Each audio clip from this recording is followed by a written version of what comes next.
starting on July the 3rd, in which there's an email in which it is stated that the director got the number down to 605. I have interviewed the director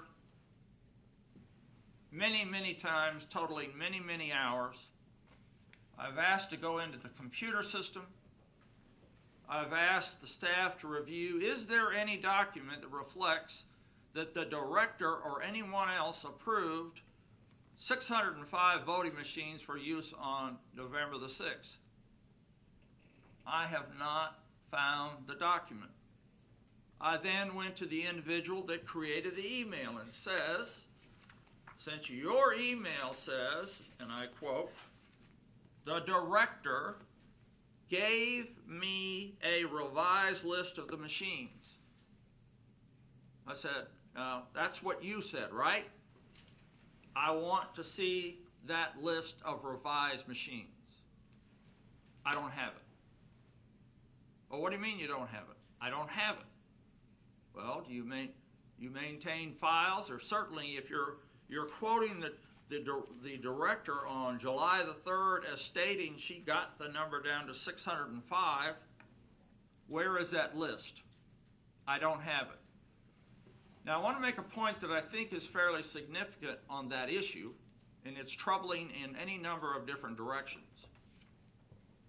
So what if a staffer is told there's 605 machines? How would any of you in this room, how would I know where to send those 605 machines if somebody didn't give me some instructions as how you allocate those machines among the precincts? Certainly there ought to be a list stating that. The only document that I have found is this document. The individual who wrote the email has stated to me he did not place these numbers on this list. I will simply tell you I believe he did. How he got those numbers, I don't know. I am suggesting no ill will or anything else. But I am satisfied, and if necessary, I'll have SLED check the handwriting, but I haven't determined we needed to do this because I don't want too much attention to this. I have told the director the issue is, whoever did this, how in the world did this use, how did this become the map to the election? Staff should have been saying things to the director, wait a minute, how is it we're only going to use 605 machines? Well, one of the things that I looked at as I looked at various documents, you could look at documents that shows individual machines assigned to a precinct, but they don't show totals. So it didn't immediately jump out to folks, well, what is the total of all those numbers? The director should have done that. She's conceded that to me. So the phrase that I uttered in the presence of elections staff yesterday was, the November 6th election hit an iceberg last summer and nobody noticed all the way up to and including the election. We're making plans to prepare less than 864 machines. There's lists floating around that we're going to distribute machines that don't total 864 machines, and nobody is noticing their own staff work about at least 864. Let me next address that issue. The media has reported accurately that Richland County led the counties in South Carolina in the number of new voter registrations, which means that the citizens in Richland County are doing exactly the thing we all talk about as being important. If you want to complain, at least go vote, and then you've earned the right to complain. Roughly, I think 17,000 new voters registered between January of 2012 and immediately before the election. Between 2010 and 2012, it totals almost 20,000. Why do I raise that issue? Well, 17,000 new voters becomes an issue in election planning if you've got more voters getting ready to vote because they're registering, and for whatever reason, that positive voter registration increase does not find itself into election preparation procedures. That 17,000 votes translates off the top of my head around the need for 70 additional voting machines. So unfortunately, I think there were signals out there. We have rising voter counts, so are we, as we're getting closer to the election, are we identifying that and making adjustments in the machine count? We didn't do that. And then we proceeded on some numbers on a piece of paper that I am satisfied that the director did not authorize or decide, but I am satisfied the director failed to recognize the significance of what that was as we approached closer and closer to the election. The point I make in the report that you'll see is it reflects a unfortunate lack of clear communication among the voter staff. When I have sat with some of the people on the staff, they shake their heads and said, "Steve,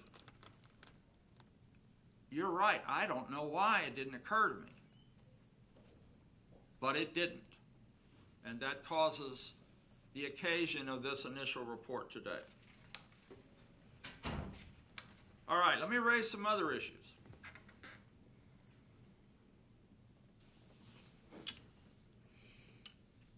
I told you earlier that voting lines are affected by a number of factors. Weather, time of day that the voter decides to visit the precinct. One of the issues raised during the course of the legislative delegation meeting, and that we have some precincts that are enormously large and then all by their own, because of their size, create great opportunity for voter delays. And I think that is an issue that our delegation needs to address. Unfortunately, that is not the only aspect that must be considered in this process. With the help of Professor Buell, I asked him to take a look and, as I called it, slice the data differently. He had given me some data of how many machines were operating at 9 o'clock and whatever. I said, wait a minute. I wanted to identify where this problem began. Because actually, we could have had a better day than we did, even given the reduced number of machines that were in the precincts. What would that have required? That would have required the novel concept that the machines that were there were capable of opening up and collecting votes at the beginning of the day. That did not happen. Now, I am satisfied that the staff appropriately in July and into September were out at the warehouse working on the machines, prepping them and getting them ready. There have been suggestions that battery problems may have played a part with some of the machines. Maybe. But I have determined that, in fact, the voting machines that we use, that are used across the state of South Carolina, do not require a battery to operate if they are plugged in. What I do think happened on occasion was that machines that were used for curbside voting, my mother is 87 years old. My mother could not get into a precinct. My mother voted. She doesn't live in Columbia. My mother voted. So when those precinct workers find out we've got someone who wants to have a curbside voting. The machine is unplugged. It's now operating on its battery. It's taken out to that citizen. They're allowed the opportunity to cast their vote, and the machine is brought into the precinct. I am not satisfied that a lot of those machines got plugged back in because it's not immediately obvious because it's operating. It is only later, and these batteries are designed to keep a machine going 2 to 3 hours. It is only that point the machine goes down. The staff records show that the staff was getting calls about machines. They were sending out machines during the course of the day. I think battery played a part of it, but I think part of the problem was people weren't being careful with regard to plugging them back in, and there's lots of explanations for that. When I voted, I stood in line for 2 hours and 20 minutes. The person right in front of me collapsed, laying on the floor. We called EMS. It was a crazy scene. If there had been a machine out in that middle of that and somebody came in, you see somebody lying on the floor, could that machine been put back and not plugged in? Of course. But I don't think batteries fully explain the issue. In my report, and you'll see a graph, I asked Professor Buell to give me, so I could give this board, is who I report to, I want to look at what was going on during the course of the day. I have concluded that at the end of the day, with the help of the director's staff and the director, at the end of the day, there were ultimately 627 or 628, now you're going to love this, or 629 machines out there. Now what in the world does that mean? Well, there were machines out there that never opened up, didn't work, didn't collect votes. But what I can say, with the help of Professor Buell, that I know of 627 machines that in some time of the day reflected a vote was cast on it by one of our fellow citizens. So I think the starting number was probably around 575 or 576. How many machines at 7 o'clock that morning were capable of accepting a vote? Less than 500. Now this is where the good professors tells me to be extraordinarily careful because there's an interesting technical issue floating around. On the day of election, we had already gone into daylight savings time. There are some machines, for whatever reason, not many, that clock and calendar was not adjusted. And so the good professor says, Mr. Hamm, please be careful with some of these numbers. I can give you a number within a small range. So following the advice of the expert that I have been continually discussing, we probably had 475 or 80 machines operating shortly after the opening of the election day. And if you look at this graph, in fact you can see it starts to jump up. These are in 15-minute increments. This is how I asked him to slice the data. At what point in the day on November the 6th were the largest number of election machines operating and accepting votes? It was around 4 o'clock that afternoon. Now, why do I raise that issue? Actually, for a couple of reasons. I want you to know I really was looking at this data, and I was really trying to understand, would we have had a different story on election day if all the machines had come on? And I think we would have a somewhat different result.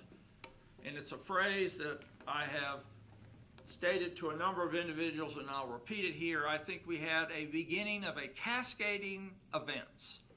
We didn't have enough machines out there. The ones we had out there, for reasons that aren't entirely clear, were not operating and were immediately mushrooming the lines.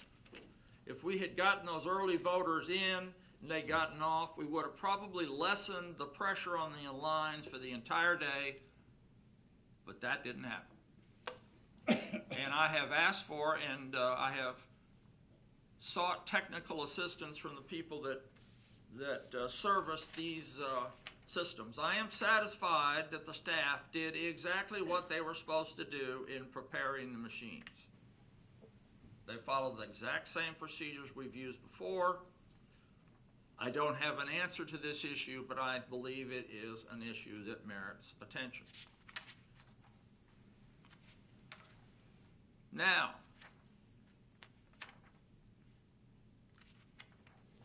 I have another interesting piece of information to report. Recall, on November the 14th, this board, as then constituted without the presence of Mr. Sims, welcome aboard, you lucky fellow, proceeded to count the votes that were returned by sled. On Thursday the 15th, I advised all of you that the staff had identified 2 sled bags with 140 some odd votes. That afternoon, after my request for one final review, I was advised we had 43 more ballots.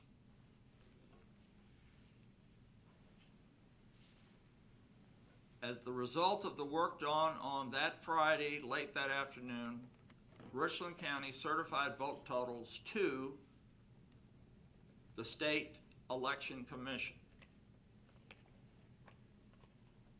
One problem that I'm about to discuss, you already know about. You don't know about the next one.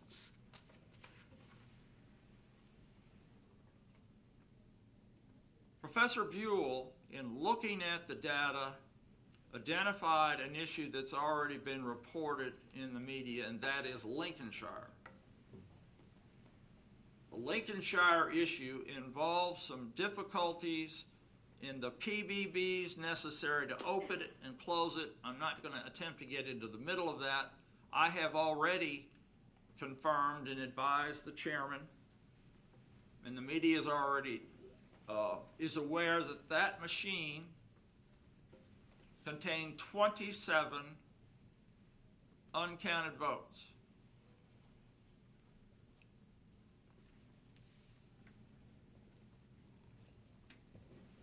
Well, at least to demonstrate that I am not a slow learner, just like I asked the staff to go through the office a second time to see if there were any more missing votes, and we found 43, I asked the staff, I asked Professor Buell, I asked my law partner, and we began looking at some data.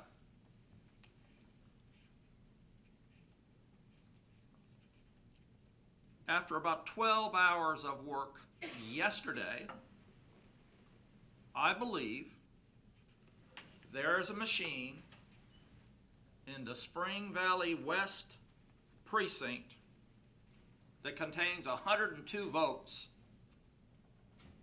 that I do not believe. Careful how I'm saying this, note how I'm saying this. As I sit here today, shortly after 5 o'clock in the afternoon, I currently do not believe those votes were included in the counts. Professor Buell is looking at that. I am continuing to look at that, but I have pledged that as I have identified these problems, I would bring them to your attention. I think there may be another 102 votes on a machine for technical reasons, but that's a little comfort to our fellow citizens, that may contain votes that aren't counted.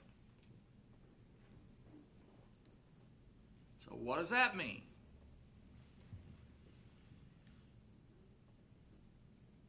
Let me remind you of the law as I understand it. There are many fine lawyers around, and they're welcome to disagree with me, but I am here to advise my client.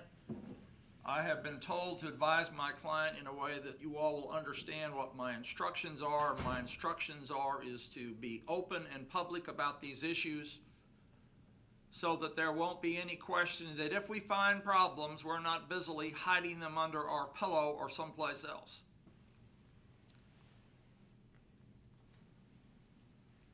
At this point,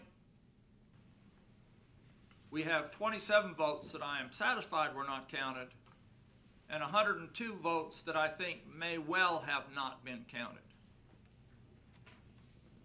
Being the cautious person that I have become during this process, I believe we have now identified all voting machine issues. Professor Buell has that general conclusion at the moment as well, but I am not in a position to make a definitive answer, and when I have it, I will give it to you. Now, I'm aware of concerns about the election, and let me be clear. These were unfortunate problems, some of which could have absolutely been prevented if we had had a system to make sure we're following up and checking on significant issues, including the number of machines we're sending out to be ready for our voters.